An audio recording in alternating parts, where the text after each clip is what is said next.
Hello friends, कैसे हैं आप लोग। एक बार फिर से आपके मिस्टर टीचर मेरे यूट्यूब चैनल में आपका स्वागत करती हैं, जिसका नाम है बेसिक क्लास। तो एक बार फिर से मैं आपका नेक्स्ट वीडियो लेक्चर साइंस का लेकर आ गई हूँ। लास्ट वीडियो लेक्चर में हम लोगों ने पढ़ा था कि किस तरीके से वर्गीकरण की परिभाषा क्या होती है, सूक्ष्म जीव क्या होते हैं, जैविक विविधता एवं वर्गीकरण की क्यों आवश्यकता हुई।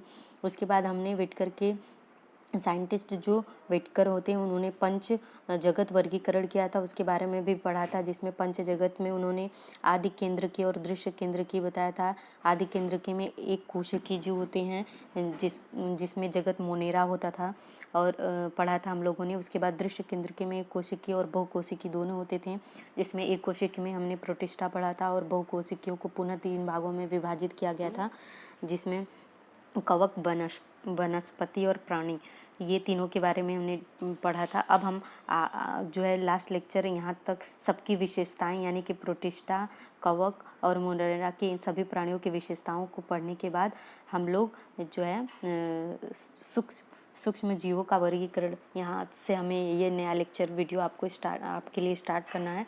तो हम देखते हैं कि फिर से किस तरीके से जो है सूक्ष्म जीवों को वह विभाजित किया गया है, उनका वर्गीकरण कैसे किया गया है।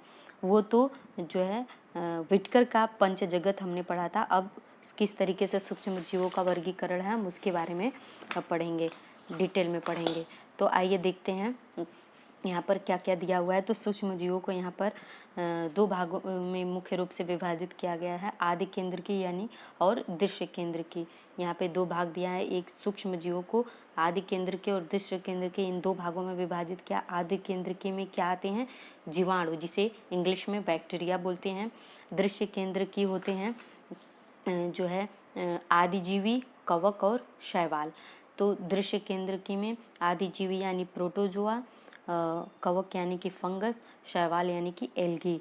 इन 3 मैं आपको जो है हर वर्ड की इंग्लिश भी बताते जाऊं ताकि आपको आगे की क्लास में जो है प्रॉब्लम ना हो और आप चीज़ों को समझ पाएँ, क्योंकि आजकल बच्चे आप लोग इंग्लिश के वर्ड को भी जल्दी कैच कर पाते हो। कुछ हिंदी के वर्ड जैसे आपको आदि केंद्र के और दृश्य केंद्र के में बच्चों को प्रॉब्लम होता है, बोलते हैं मिस ये कैसा वर्ड है। तो इसको प्रोकैरियोटिक एंड यूकैरियोटिक भी बोलते हैं। आदि केंद्र के यानी कि प्रोकैरियोटिक और दृश्य केंद्र के यानी कि यूकैरियोटिक। तो इस तरीके से मैं आपको एक जो वर्ड्स कुछ होते हैं इंग्लिश में भी बताती जाऊँ ताकि आपको समझने में आसानी हो। तो आगे देखते हैं यहाँ पे क्या है। आदि केंद्र सूक्ष्म जीवों में आदि केंद्र की और सूक्ष्म जीव यहाँ पर है, सूक्ष्म जीव का आदि केंद्र की और जीवाणु। इस लाइन के जो है इतने के बारे में हम पहले देखेंगे। इसमें पहला क्या है, जीवाणु। जीवाणु को क्या बोलते हैं, जीवाणु को बोलते हैं बैक्टीरिया। बैक्टीरिया जिसका नाम आप लोगों ने सुना होगा कि जो है बैक्टीरिया यहाँ है, ऐसे है। तो बैक्टीरिया के बारे में देखें, इसके आकार क्या होती है, 1 माइक्रोमीटर से 10 माइक्रोमीटर के लगभग होती है। ये एक ही कोशिका की होती हैं और स्वतंत्र जीवन, एक कोशिका में ही पूरा जीवन यापन करते हैं। और कभी कभी ये क्या करते हैं, बहुत सारे जो है जीवाणु एक ग्रुप बनाकर एक साथ बस्ती में रहते हैं। यहाँ पे देखिए जीवाणु का आकार कैसा हुआ है, यहाँ पे दिया हुआ है 1 2 3 4 5 इस तरीके की 4-5 आकार के जो है जीवाणु होते हैं। जैसे कि पहला क्या है, गोलाणु है, दूसरा है दंड गोलाणु, तीसरा है दंडाणु, चौथा है स्वल्प विरामाकृति। जैसे अल्प विराम होता है वैसे यहाँ पे स्व अल्प विरामाकृति। और चौथा क्या है, लास्ट 5वां क्या है, सर्पिलाकार।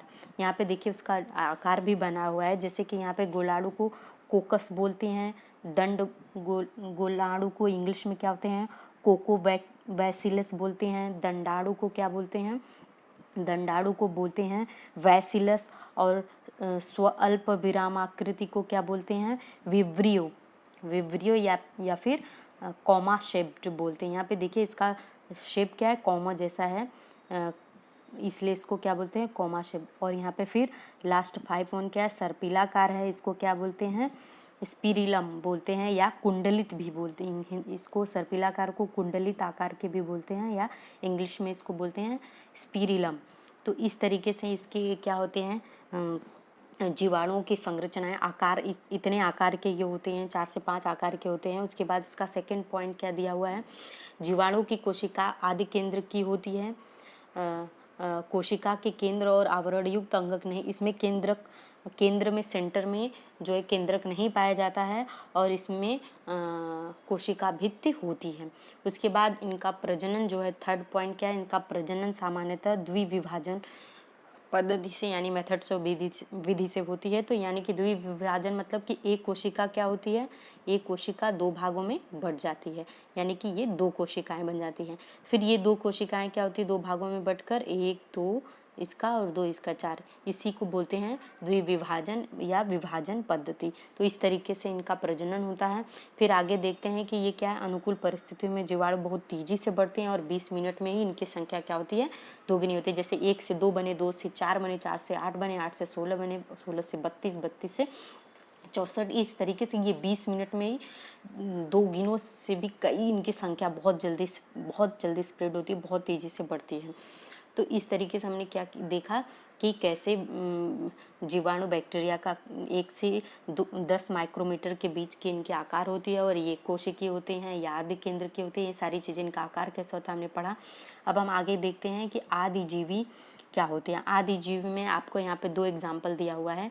एक एग्जाम्पल है पैरामीशियम का और दूसरा क्या है दिया हुआ है, एंटमीबा का। तो ये दोनों का हम क्या करेंगे, पढ़ेंगे इसके बारे में। पहले इनकी संरचना आकृति कैसी होती है, ये कैसे कहाँ रहते हैं। तो यहाँ पे पहला पॉइंट दिया हुआ है कि ये मिट्टी में, मीठे पानी, समुद्र में पाए जाते हैं। कुछ सजीवों के शरीर में भी ये रहकर रोगों का कारण बोलते हैं, मतलब प्रोटोजोआज जो होते हैं ये रोगों का कारण भी बनते हैं। कई सारे रोग जो है इनके कारण होता है। अगर ये किसी भी प्राणी के शरीर में चले जाएं, बॉडी में चले जाएं, तो वो क्या करते हैं, बहुत सारे डिजीज़ क्रिएट करते हैं, बीमारियां बनाते हैं। फिर क्या कहते हैं, ये मिट्टी में रहते हैं, ये मीठे पानी या नॉर्मल पानी में रहते हैं, या समुद्र का पानी जो खारा होता है उसमें भी पाए जाते हैं। फिर दूसरा पॉइंट यह है, दृश्य केंद्र की कोशिका वाले एक कोशिकीय सजीव हैं। इसके पहले क्या था, इसके पहले आदि केंद्र की बैक्टीरिया किस में था, आदि केंद्र की में था, लेकिन ये क्या है, दृश्य केंद्र की, यानी कि इसके सेंटर में जो है एक केंद्रक जो है दिखाई देने वाला पाया जाता है। इसके बाद थर्ड पॉइंट क्या दिया हुआ है, आदि केंद्र की कोशिका रचना, संचलन के अंग, पोषण पद्धति में विविधता दिखाई देती है। ये सब जो है ये कैसे चलते हैं, ये क्या खाते हैं, इन सब के प्राणियों में डिफरेंसेस होते हैं। इसके बाद फोर्थ पॉइंट है प्रजनन द्विविभाजन पद्धति। इसमें भी क्या होता है, प्रजनन द्विविभाजन पद्धति से ही होता है। इसके पहले जो कि मैंने आपको बताया था।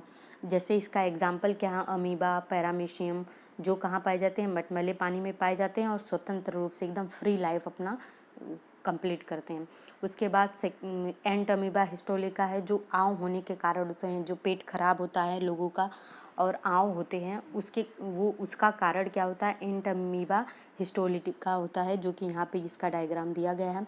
इसके बाद प्लाज्मोडियम वाइवॉक्स जो होते हैं, ये मलेरिया में शीत ज्वर होने के इन्हीं के कारण जो होता है। इसके बाद लास्ट में यूग्लिना एग्जाम्पल दिया हुआ है, जो कि स्वपोषी होते हैं, ये अपना भोजन स्वयं बनाते हैं, ये परपोषी यानी कि दूसरों पर निर्भर, भोजन के लिए निर्भर नहीं करते हैं। उसके बाद हम नेक्स्ट टॉपिक देखते हैं क्या दिया हुआ है, कवक दिया हुआ है। यहाँ पे कवक के बारे में पढ़ेंगे, कवक का आकार कैसा होता है। तो कवक का आकार 10 से 100 माइक्रोमीटर के बीच होता है, जबकि ये 200 आदिजीवी जो है 200 माइक्रोमीटर के होते थे, जबकि और इसके पहले जो बैक्टीरिया था वो 1 से 10 माइक्रोमीटर के बीच होता था। तो हम देखेंगे कवक 10 से 100 माइक्रोमीटर आकार का होता है। इसके बाद यह सड़े गले पदार्थ वनस्पतियों एवं प्राणियों के शरीर कार्बनिक पदार्थों में पाया था। मैंने लास्ट लेक्चर में आपको बताया था, पहले लेक्चर में, कि सड़े गले पदार्थों में ये क्या करते हैं, रह के अपने कार्बनिक पदार्थों से अपना भोजन कैसे प्राप्त करते हैं। उसके बाद दृश्य केंद्र की एक कोशिकीय सूक्ष्म जीव कवक की कुछ प्रजातियां आँखों से क्या होती है, दिखाई भी देती हैं। जैसे मैंने बताया था कि जब रोटी ख़राब होती है या फिर ब्रेड पर जो सफ़ेद रुई की फाहा जैसी आकृति हमें दिखाई देती है, या अचार वगैरह, मुरब्बा वगैरह जब ख़राब हो जाता है, अधिकतर ये बारिश के दिनों में ही ख़राब होता है, तो उसमें वैसा दिखाई देता है। तो वो सब चीज़ें क्या होती हैं, वो हमें आँखों से दिखाई देती हैं। ये भी क्या होती हैं, दृश्य केंद्र की होती हैं और ये एक कोशिकीय सूक्ष्मजीव की प्रजातियाँ होती हैं। उसके बाद ये मृतोपजीवी होती हैं, मतलब मरे हुए प्राणियों के ऊपर अपना जीवन यापन करती हैं और उनसे कार्बनिक पदार्थ से अन्न शोषण करती हैं, अपना भोजन प्राप्त करते हैं। उसके बाद प्रजनन लैंगिक पद्धति से और द्विविभाजन और मुकुलन जैसी अलैंगिक पद्धति से भी ये होता है। यानी कि इसमें प्रजनन की जो 3 विधियां हैं, यहाँ पे तीनों दिखाई दी गई हैं। लैंगिक पद्धति है, द्विविभाजन और मुकुलन, तीनों तरीकों से इनका क्या होता है, प्रजनन होता है। और इसमें उदाहरण में इनमें क्या है, ईस्ट है, कैंडिडा है और मशरूम है। यहाँ पे हम देख लेंगे क्या दिया हुआ है, प्लास्मोडियम। एग्जाम्पल में आपको प्लास्मोडियम ये डायग्राम जो कि बनाया हुआ है ये दिया हुआ है, ये कवक का एक एग्जाम्पल है। फिर आगे हम देखते हैं शैवाल। शैवाल यानी कि एल्गी, इसका आकार कैसा होता है, ये 10 माइक्रोमीटर से 100 माइक्रोमीटर के होते हैं। ये पानी में ही रहते हैं, बढ़ते हैं। ये दृश्य केंद्र की एक कोशिकीय और स्वयं पोषी सजीव होते हैं। मतलब ये अपना भोजन स्वयं बनाते हैं। कोशिका में स्थित हरित लवकों की सहायता से प्रकाश संश्लेषण करते हैं, जैसे कि यूग्लिना कोरेला और क्लामिडोमोनास। ये एग्जाम्पल किसके हैं, शैवालों सूक्ष्मजीव में शैवाल में पाए जाने वाले सूक्ष्मजीवों के हैं। इसके बाद शैवाल की प्रजातियों एक कोशिकीय हैं, अन्य सभी शैवाल बहुकोशिकीय होकर नीली आंखों से दिखाई देते हैं। तो मैं आपको फ्रेंड्स आपका एक बेस्ट एग्जांपल बताते हैं। आप लोगों ने बारिश के दिनों में देखते होंगे कि काई लग जाती है ग्रीन कलर की बिल्डिंग्स पे, या जहाँ पर पानी का ज़्यादा जमाव रहता है, ज़्यादा दिन तक नमी रहती है, तो वहाँ पे ग्रीन काई जैसी दिखाई देती है। वही क्या होते हैं, एल्गी होती है, वही शैवाल होते हैं, जो कि हमें नीली आंखों से, मतलब कि आंखों से दिखाई देते हैं। ये भी बहुत छोटे होते हैं, लेकिन ये ग्रीन कलर के होते हैं, यानी कि ये प्रकाश संश्लेषण की क्या करते हैं, अपना भोजन स्वयं बना लेते हैं। इसके बाद हम लास्ट में आते हैं वायरस के बारे में। फ्रेंड्स, वायरस आजकल बहुत प्रचलित है नाम, कोविड-19 यानी कि कोरोना वायरस की वजह से। तो आप लोग बार बार सुनते हैं, जिसके कारण हम लोगों को घर में लेक्चर लेना पड़ रहा है, आप लोग घर में बैठ के ऑनलाइन पढ़ाई कर रहे हैं। तो ये वायरस वही ऐसा ही होता है। तो इसके बारे में पढ़िए कि इनकी संरचना कैसी होती है, ये कहाँ रहते हैं, कैसे कैसे बढ़ते हैं, कैसे पनपते हैं और कैसे लोगों को बीमार करते हैं। तो यहाँ पे देखिए कि किस तरीके से यहाँ पे ये सजीव नहीं माने जाते हैं। चूँकि वायरस क्या होते हैं, ये सजीव और निर्जीव दोनों के बीच की कड़ी माने जाते हैं। ये सजीव नहीं माने भी जाते हैं, लेकिन इनके कुछ लक्षण क्या होते हैं, सजीवों जैसे भी होते हैं। तो वैज्ञानिकों में अभी भी मतभेद है कि ये सजीव हैं या निर्जीव हैं, इसलिए इसे सजीव नहीं माना जाता है। लेकिन ये सजीव और निर्जीव की सीमा रेखा के मध्य हैं, मतलब कि दोनों जैसे लक्षण प्रदर्शित करते हैं, इसलिए इसे सजीव और निर्जीव के बीच की कड़ी माना जाता है। लेकिन फिर भी इसके बारे में जब हमें पढ़ना या अध्ययन करना होता है, तो ये सूक्ष्म जैविक विज्ञान में ही, यानी माइक्रोबायोलॉजी में ही किया जाता है। इसके बाद ये जो है बैक्टीरिया, मैंने सबसे पहला हम लोगों ने आदि केंद्रकी में जो बैक्टीरिया पढ़ा था, इसमें जो होती हैं बैक्टीरिया यानी कि जीवाणु, उससे ये क्या होते हैं, उसकी तुलना में 10 से 100 गुना छोटे होते हैं, मतलब बहुत छोटे होते हैं। इतने छोटे होते हैं कि इसको माइक्रोस्कोप से भी नहीं देखा जाता, यानी कि इसको सूक्ष्मजीव से न देखकर इसको इलेक्ट्रॉन माइक्रोस्कोप से ही देखा जा सकता है। यानी कि और भी पावरफुल जो एक यंत्र है, जिसे इलेक्ट्रॉन माइक्रोस्कोप बोलते हैं, उससे देखा जाता है। उसके बाद क्या है, यहाँ पे क्या दिया हुआ है, ये स्वतंत्र कणों के रूप में पाए जाते हैं, यानी कि ये स्वतंत्र रहते हैं, एकदम फ्री रहते हैं। और इनके विषाणु जो है डीएनए का फुल फॉर्म होता है डीऑक्सी राइबो न्यूक्लिक एसिड यानी अम्ल, और आरएनए का फुल फॉर्म होता है राइबो न्यूक्लिक अम्ल। इनका जो है इसी से ये बना हुआ लंबा अणु है, जिस पर प्रथिन का आवरण, प्रथिन मतलब होता है प्रोटीन को हिंदी में क्या बोलते हैं, प्रथिन का क्या होता है, लेयर बना हुआ होता है। उसके बाद थर्ड पॉइंट क्या दिया हुआ है, थर्ड पॉइंट दिया हुआ है कि वनस्पति और प्राणियों की जीवित कोशिका में ही वे रह सकते हैं, और उन कोशिकाओं की सहायता से विषाणु स्वयं के प्रथिन बनाते हैं। देखो, वायरस क्या होते हैं, वो कहीं नहीं रह सकते, ये उनका अपना कहीं रहने का अस्तित्व नहीं होता, ये किसी दूसरे प्राणी के अंदर रहते हैं, वो वनस्पति हो या फिर प्राणी हो, उसकी कोशिकाओं के अंदर रहते हैं।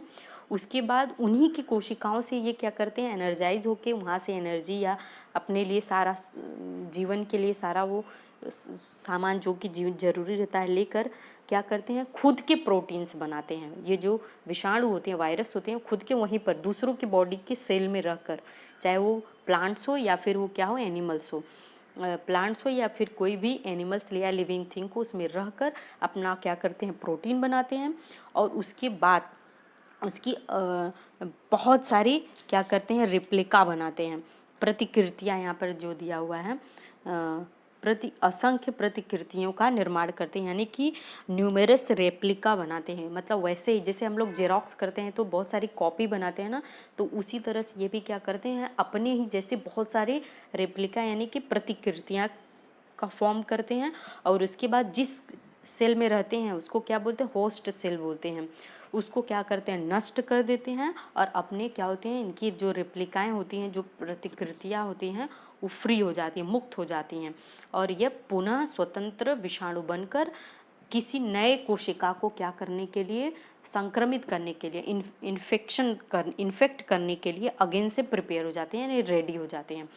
तो ये प्रोसेस होता है इनके बढ़ने का, यानी कि सोचो कितनी तेज़ी से ये क्या करते हैं, किसी की बॉडी में जाते हैं, उसके सेल में रहते हैं, सेल से क्या करते हैं, वहाँ से प्रोटीन्स का फॉर्मेशन करके अब बहुत सारे असंख्य वायरसेस फिर से बनाते हैं, फिर उस होस्ट सेल को तोड़कर बाहर निकलते हैं और फिर से नए सेल को इन्फेक्शन देने के लिए ये रेडी हो जाते हैं। उसके बाद 4th पॉइंट क्या दिया हुआ है, ये विषाणुओं के कारण वनस्पतियां और प्राणियों में विभिन्न रोग होते हैं, यानी कि इनके कारण बहुत सारे क्या होते हैं, डिजीजेज यानी बीमारियां होती हैं, जैसा कि आजकल आप सुन रहे हैं। तो ठीक है फ्रेंड्स, तो ये रहा हमारा क्या हुआ, फर्स्ट लेक्चर जो है फिनिश हो गया, ख़त्म हो गया। अरे सॉरी, सेकंड लेक्चर था ये, लेक्चर 2 था हमारा साइंस के लेसन 1 का, आज ख़त्म हो गया। तो इस तरीके से हमारा पहला लेसन आपके 8वीं क्लास का पहला लेसन पूरी तरह से ख़त्म हो गया। मुझे पूरा विश्वास है कि आपको ये अच्छे से समझ में आया होगा। तो अगर आपको ये समझ में आ गया है तो आप प्लीज़ वीडियो को लाइक कीजिए, शेयर कीजिए और सब्सक्राइब कीजिए। और जो भी बात आपको समझ में नहीं आई या कुछ भी सवाल आपके मन में आते हैं तो कमेंट बॉक्स में ज़रूर लिखिए। तब तक के लिए मैं अगले वीडियो में फिर मिलती हूँ नया लेक्चर और नए वीडियो के साथ।